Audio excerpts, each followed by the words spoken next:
Now with the latest weekend headlines, it's the ITV News.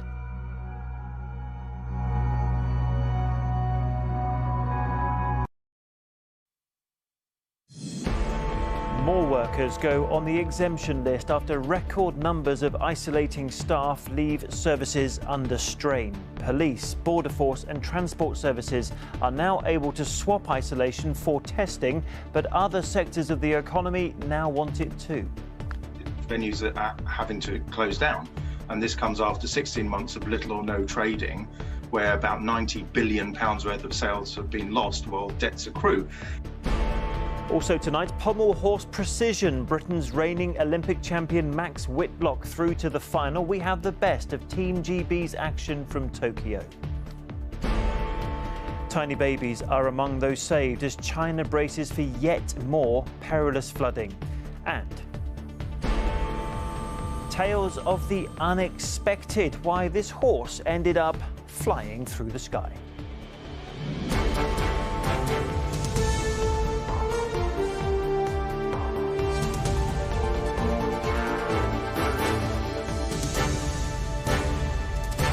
This is ITV News with Chris Shipp.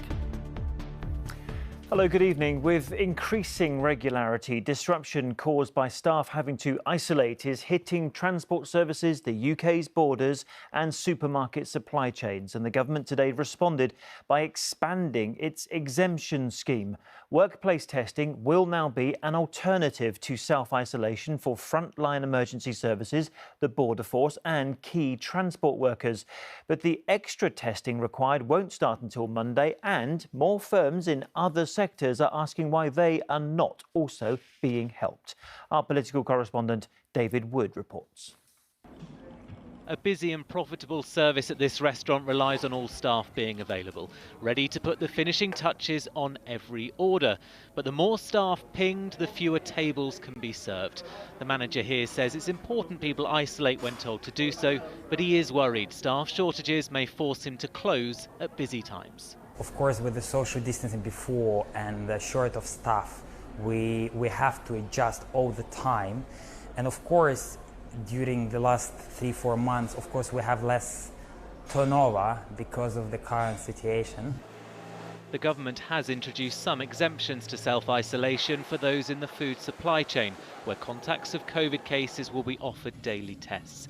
Now ministers are extending the scheme to include some police officers as well as firefighters, plus those who work for the Border Force at some ports and critical staff in the transport network. But those in the hospitality industry are angry not to be included. Teams in venues around the country are being pinged in a sort of blanket way, and therefore the venues are having to close down. And this comes after 16 months of little or no trading, where about £90 billion worth of sales have been lost while debts accrue. But scientists say for now at least, self-isolation must continue for most COVID contacts. I think the shift towards not requiring self-isolation for people with both doses of the vaccine is an inevitable next step. And critical staff already. But the system has to be fit for purpose to move to that model, and we're just not there yet. There's also time for more people to get their vaccine before the rules change. Hi, Gareth Southgate here. The England boss is the latest to promote the jab. Don't put it off any longer. Go and get it done. We can open everything up. We can protect the people we need to protect, and you guys will get your freedom back. As ministers hope a call-up from Southgate will encourage more younger adults to get theirs. David, we saw Gareth Southgate at the end of your report there. There are some reports tonight that actually entry to Premier League and other football grounds might require double vaccination. Yes, and surely in the back of people's minds speculating about that tonight will be this will encourage people, particularly younger people, to go and get their jabs. But both tomorrow's Telegraph and Mirror newspapers have reports that people will need 2 jabs from October to get into certain things. The Telegraph saying it's events with 20,000 spectators or more. The Mirror saying it's Premier League games right the way down to League 2 games. Now, government sources aren't denying this today, though I am told it's speculation and no decisions have been made. We know the Prime Minister wants to bring this in September for nightclubs, when 2 jabs have been offered to all adults in England. This will anger many Tory backbenches. Political fighting will continue, but just speculation at the moment. OK, potentially an interesting development. Thank you. To the Olympics now, where Team GB notched up some notable successes on day one of the Games in Tokyo. Adam Peaty put on a comfortable performance in the pool to win his 100-metre breaststroke heat. Others through to the next round include our defending champion Max Whitlock in the gymnasium, and the GB women's football team are in the knockout stages after they beat the hosts, Japan. But in the tough road race, which takes on Mount Fuji, the Welsh cyclist Geraint Thomas had to pull out. Our sports editor Steve Scott is in Tokyo. 21 years old. The very first to strike gold in Tokyo, China's sharpshooter Yang Qiang. She also became the first ever Olympic athlete to hang her own medal around her neck, in line with the Games' COVID protocols. Team GB will have to wait, though, for their first podium. It may well come from one of the many Olympic veterans on show today. Everyone's favourite for the 100 metres breaststroke gold is world record holder Adam Peaty, remarkably unbeaten for 7 years. Tonight in Tokyo, he kept that record ticking along. So Andy Murray cruised through to the next round of the men's tennis doubles with Joe Salisbury, and that against the second seeds, an impressive start for the reigning singles champion. Like Murray, Geraint Thomas has 2 Olympic golds, both successes in the velodrome. Here, the former Tour de France winner crashed on the road to Mount Fuji in the fearsome heat and humidity. If fit, he gets another chance in the time trial on Wednesday. On a solid day of qualifying for Britain's men's gymnasts, another reigning Olympic champion, Max Whitlock, sailed through on the pommel, so will get to defend his title in the final next weekend. Well done, Max! Max is through! Helen Glover, who's had 3 children since last topping the podium, is safely through to the pairs semis with Polly Swan. A former teammate of hers, now in charge of funding Britain's athletes, believes when the first medal's won, momentum will build quickly. Jade Jones is going tomorrow, could be the first woman to win 3 medals across 3 successive games. In gold medal in Taekwondo. So, you know, I think we've got great chances this weekend coming, but I think every day we're going to see some absolutely incredible performances. Britain's footballers are making professional progress. Cross was dangerous in from Lucy Bronze! 2 wins from 2 now after a largely untroubled performance against host Japan tonight. No medals yet maybe, but plenty still to be encouraged about. Today we got a better understanding of what a COVID Olympics might look like. No fans, athletes having to put their own medals around their necks. But most worrying, the Czech women's beach volleyball team having to withdraw from their match after one of them tested positive for COVID-19. All that on a day when another athlete in the village became infected. Organisers can only hope that today's developments are a rarity and not the beginning of a trend. Steve Scott, ITV News, Tokyo.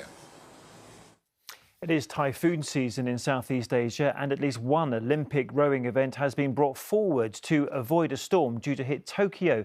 Meanwhile, China is bracing for yet another typhoon, even as it cleans up after the previous one, which caused severe flooding and has now left at least 58 people dead. Mark Mallett reports.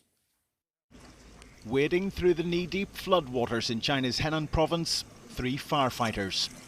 2 of them clutching ever so tightly, little babies that otherwise probably wouldn't have made it. Heavy storms dumped a year's worth of rain on this area in just days, and emergency services have been working around the clock to search and rescue survivors, like this 15-year-old boy. Washed off a bridge by torrential floodwaters, all he could do was cling to tree branches in the middle of this raging river, while hoping help would arrive. And in the Chinese city of Xinjiang, firefighters and rescuers use forklift trucks and rubbered boats to evacuate residents from flooded villages. Others, though, haven't been so fortunate. Dozens have already died, many more are still missing. And while authorities do all they can to help, they know it's a race against time. Typhoon Infa is expected to make landfall in the coming days. Taiwan has already felt Infa's true force, where trees have been brought down and damage caused to houses. The Philippines too. Here the Coast Guard rescues those who've become trapped in homes that hadn't already been swept away. And so China must now brace itself for a typhoon that is expected to bring yet more heavy rain in a rainy season that is already like no other. Mark Mallett, ITV News. Greater Manchester Police have launched a murder investigation after the death of a woman suffering from severe burns.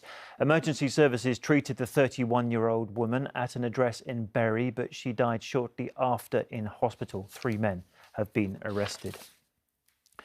In East Yorkshire, an unexploded World War II bomb has been safely detonated.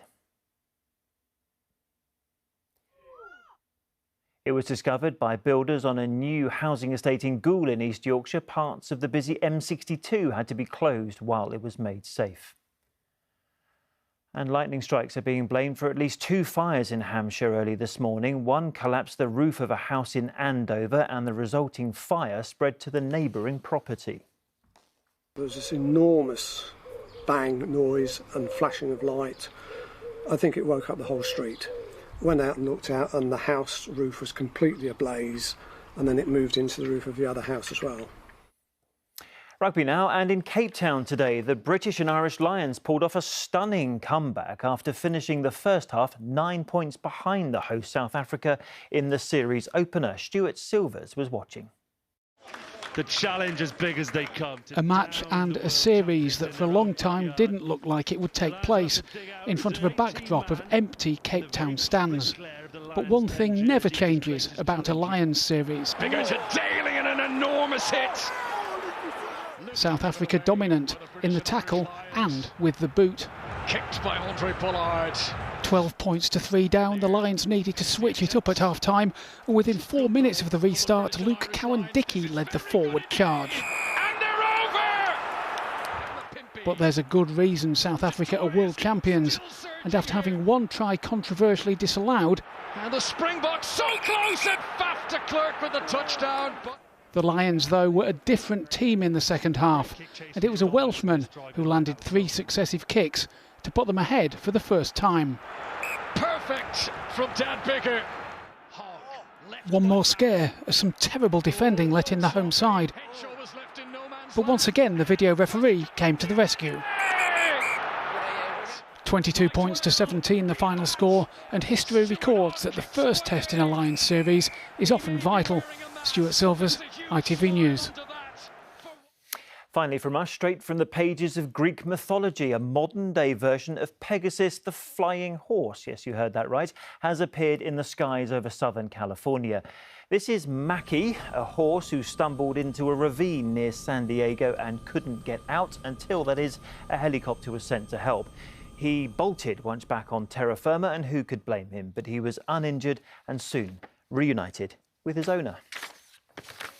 That's it from us tonight. The weather forecast is next, but from all of us here. Night-night.